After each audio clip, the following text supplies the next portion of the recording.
This is Keith Boggs, and this is the debrief for 1113 Tollcross Drive. Got about 80 or 90 pictures here, several videos. We're going to review that stuff right now. First picture you see here is just a picture of the front of the house. Nothing necessarily wrong. That's just for the title page of the report. This is one of the first things I noticed at the front. There is some cracking, just showing some structural movement. You got some cracking inside this mortar joint here. Again, they can repoint that, but you want to have the guy give you an example somewhere where it's not obvious, because this crack, if it's a different color, it's going to stand right out. So you want to make sure that he does good work. That's located up here. Okay. That's a second-story window. This is actually right. This may be where you may be getting water in there. Oh, because of that. And that crack, and it's running down here, and that's where it's getting in there. I just scanned that area with the thermal camera, and I didn't see any mold, no mold or no moisture, no. So that's good, but that's something they can fix. There's a vapor barrier behind here. Technically, the veneer, they shouldn't have gotten any water in there, but they probably did the vapor barrier wrong, and that's why the water's getting in there. So, but they can seal that up. This is okay. So you asked about the roof. So this is a little short video, about a minute long. This way you can see what I see when I'm on the roof. I'm going to play that entire thing so we got it for the recording. But the roof's in good condition. There's nothing really, no hail damage, no real aging. Not showing really any kind of aging or any kind of damage. And they did seal up most of the shingles. They did find one shingle that was not, that one right there, that was not sealed up. It was lifting. We'll get to that in a minute. So, but you can see the roof cover's in good condition. This is a good quality roof. It's not it's not like a builder grade roof, so it can take some pretty good hail hits without doing anything. It's a little bit of hail resistance. And you can see up close there, it looks pretty good.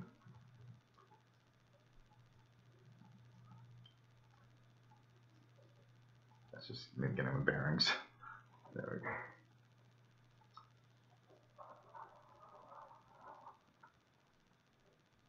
Okay, so that's that. This is the shingle that's lifting. This one that didn't seal it up. The other ones they did. I checked the other penetrations and they were all stuck there. This one on both sides was not. It's this one right here, just right above us there. Okay.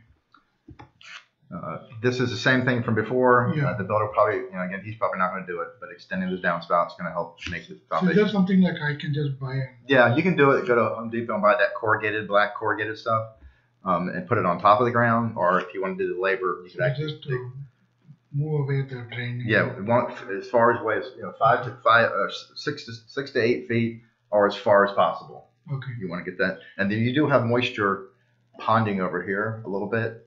The drainage, I did see that, yeah. Yeah, the drainage is not doing a super good job. You'll see it here in a minute. There it is. Okay. So it's wet all along here. Yeah. It looks like this. They didn't do the swale right. They're using a back to front swale, so they either need to fix that swale, or they find a low spot and put a ground drain in there and do subsurface drainage to collect the water. And that'll dry it out. What is the drawback if they don't do it, Well, it's going to always be muddy. Okay. It's close enough to the house that it's going to, the soil, we have clay soils, and then when they get wet, they expand up to 400%. So the fact that it's wet a lot is going to cause pressure on the foundation. Okay. And it's probably why you have a little bit of movement. Okay. Probably because of this. The movement is very minor. It's nothing major. Okay. Again, this is just more downspouts. This is the water pressure. I know before it was at 35. They did raise it to a little bit above 60, so that's pretty good. Nothing to worry about there. This is some other cracking at that front column. You can see going along there. Again, that can be repointed. This is from before too, disabling this locking latch. They didn't disable that. So what do you mean by disabling that? Like what are this little I did ask the see that hole right there? Yeah. That's for a bolt and a screw. Okay. Put a screw through there and you put a bolt on there. That way you can't lock. No one accidentally locks. That's right. Yep. Oh, okay. Yep. This is the sprinkler system, and I did test the sprinkler system. Okay. This is just verifying the zones. This is the first look at the panel box. It looked fine. I took another look later on, and it still looked fine. So the panel box was fine. The thermal camera did see some things, a hot switch and possibly something up here. I think it was up there. I've got a picture. Okay. Okay, this is showing a little bit. This is the lintel above the garage. You see the separation there. That's showing a little bit of movement too. Again, not structurally significant. You want to have them. They can repoint that. Okay. Again, that's that place where we want to make sure that it looks right. Otherwise, Okay. so basically the whole length of this Okay. along there. This is gets some downspouts. These are your two. Some of these pictures are for me. They'll be in this recording, but they won't be in the report because they don't really matter. The manufacturer's labels are for me when I look at the panel box. Okay, this is a GFCI behind the condenser. It's gone defective. It doesn't work. So that if you can't reset it, there's no power going to it. So this needs to be replaced. Okay. This is the only place I saw what looks like a hail hit. Okay. On this is vent at the back of the house. Okay. On that low, yeah, right here. Okay. Right there.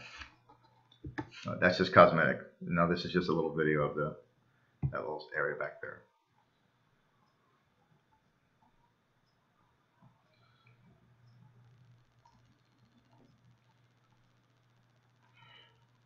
So someone was telling me, one of my friends, like, so the roof above this, so the high roof, there's no gutter there. Like someone's recommending to have a gutters aren't required. It's not required. So that the water falls directly on this. Yeah, it would have made more sense to do that, but they're not required. Okay. This is also a little cracking mortar joint. Okay. And this is on this side again, on the back. Okay. Right here. Okay. This one I would not do anything with. It's so small. Okay. Just monitor it. Okay. This is some cracking. Yeah. Up in there. Yeah. Right up in here. So that can be painted, caulked and painted. And this is a crack, pretty decent crack going. Yeah, on the other side. Like, Yep. Yeah. This is the rest of these things. Some of these things were just showing things working. So again, this will be in the recording, but not in the report. So was this a separation? It looks like. Was that abutted before? Right here, because now there's a gap there. That's how it was. That's how it was. Okay. Okay. Normally they'll caulk that and paint it. Okay. So I wasn't sure. This is just showing the microwave working. That's manufacturer's label. This is the cooktop. Cooktop was fine. Actually, the oven was not fine though. It was set to 350 and only heated to 300. I think this was there from last time also. You had mentioned it. Yeah. So I know you guys cook more on the stove top. You don't really cook in the oven. I do use the oven. Do you? Okay. I do. Okay. We do. Yeah. So they need it needs to be adjusted. They can calibrate. That's more of calibration. Calibration. Yep. It's the dishwasher, and the dishwasher was fine. It's heating fine. So last time you said the dishwasher wasn't heating fine as well. Yeah. It wasn't going to. It was like less than 100 degrees or something. Yeah. That reading it did get. That's only 105, but it did get above 120. Okay. Disposal worked fine. This light didn't come on. Oh, I turned. It's like a smart. Oh, it's a smart bulb. Yeah. Oh, okay. This is the ball latch. That's from before too. At that door. This railing seems a little loose to me. Okay. That's small on this side. So, Okay. and actually you can see some separations on both of these between the nowel and the bottom part of the stairs there. So they can, and that's easy to tighten up. That's super easy. They can tighten that stuff So up. the other one is fine. The right one seems loose to me. The left one's not as loose, but it looks like it's separating a little bit. It looks like it could be tightened up. Okay.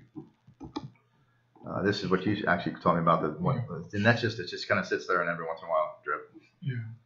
Drip. So it's pretty minor, but And you said that board is fine, right? Because I did see some water kind of. Yeah, I scanned it with the camera, thermal camera. Didn't see anything. Yeah. This is just the location of it.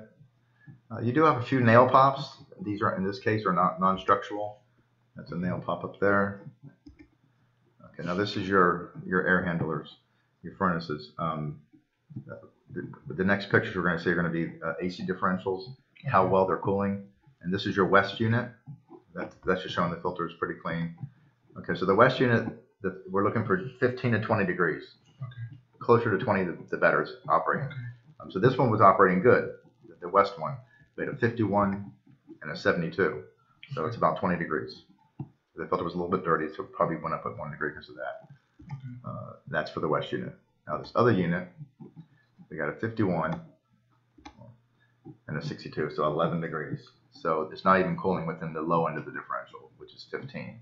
So it's about 4 degrees too low. So it's still not cooling. I think there was a cooling problem before too. So they need to take a look at that unit to see why it's not cooling. Heating works fine on both floors, but this is the loose. What is the differential? Like, is it like this? Yeah, the differential is the air coming out of the supply and return. You can do it here. Some inspectors do that, but that's not really accurate. You got to do it at the unit. So I poke through the plenums on each side of the coil. And the supply and the return, and that's why I take my readings. That's the most. That's so the most the supply is at 51, but the return is at 62. Yeah, 62 at the supply and 51 at the return. So the air is not meeting the differential. Like the other one was 51 and 71.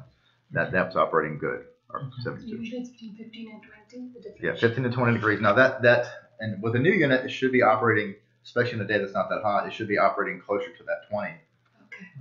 If it gets super hot outside, 105, 106, 107 degrees, then that differential will shrink because it can only exchange so much temperature. So you'll won't get to the 20. We don't get that hot that often, but this is the loose spout that you mentioned. And it is loose. They can tighten it up easy. This is another little nail pop, not structurally significant. And that's up here in this bedroom. I think it's this one over here. This is the area that we were talking about, and you'll see in a minute. I've got a thermal picture of it. Oh, I got that later on. I got more pictures. This is another look at the panel box, and it looks fine. Okay, this is right above me. See this right here? Yeah. Now the exhaust is over here. Air conditioning's over there. Utility room's over there, so it's not an exhaust. So only thing I can think this is. That's right. Basically. I think there's some water, like the hot water pipe. Oh, maybe. Could it be that? Like for the bathroom above? Is there a bathroom up there above us? There's a bathroom above us. Maybe. Okay. That could be it. So the pipes go through this, because there is kind of a junction behind the refrigerator, right? Yeah. They terminated all the pipes, and then the pipes are going up and everything. Yeah, I can only think of that. Yeah, it must be that then. It looks like a wire to me. Oh, is it? Yeah, that's what it looks like, but because it goes kind of towards the light. Oh, okay. It stops. So we'll put it in the report just so we have it in there. Sure. That's just where it's at. This is a switch upstairs here. Yeah, I think last time also you had noted. Yep, and it's still showing hot. Could it be because there's a loose contact or something? Yeah, probably something like that. But it's definitely, and I got another picture here of both of these. And inside the thermal camera, and you can clearly see this one's not hot. Exact same switch. That's a double switch. That's a double switch. I got it inside the picture, and you can see this one's obviously hot. This one's not showing any heat. This is missing insulation upstairs. In the corners, yeah, right there. That's something that they didn't repair. Is there something they would do at this point, Probably not. This is the window. This is the corner where the stain is, right down here, and the camera did not see anything.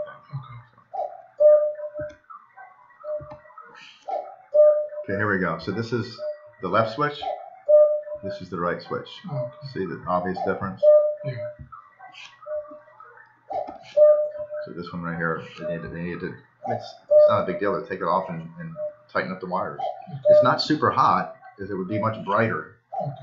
But it's definitely heating up a little bit. And so if it's a loose connection, it's not going to get any tighter over time. It's going to get looser. So this is heating on the first floor, and the heating was working fine on the first floor. Got a couple readings here. We're looking between 110 and 130. So we got 111, 118. This is upstairs, 126, 116. So those are good heating temperatures. And that's it. So the problem was only the cooling. The cooling on the east unit. East unit. Yep. And that's it. Any questions? No, and you said the flooring is all good, right? Yeah, the flooring looks fine. Yeah, and I scanned it with the camera too. And some of these, there are like the joints of the trim board, there are a lot of gap in many. Yeah, that you may see that come and go depending on the time of the year. Okay. None of the separations that I saw are they're actually really good in this house compared to some. Basically you're having some in the corners. Yeah. You're not having any at the top of the trim, which is usually you see it all around the top of the trim. So it's very, very, very minor. They don't need to be repaired or anything like that. Yeah. Well, did I have a picture of that? I don't, like a few places in the kitchen where like you can see the gap. Again, the kitchen. I'll take a picture for you, and we'll just put a general comment in there. But that's it. Okay, and then I sent you the picture.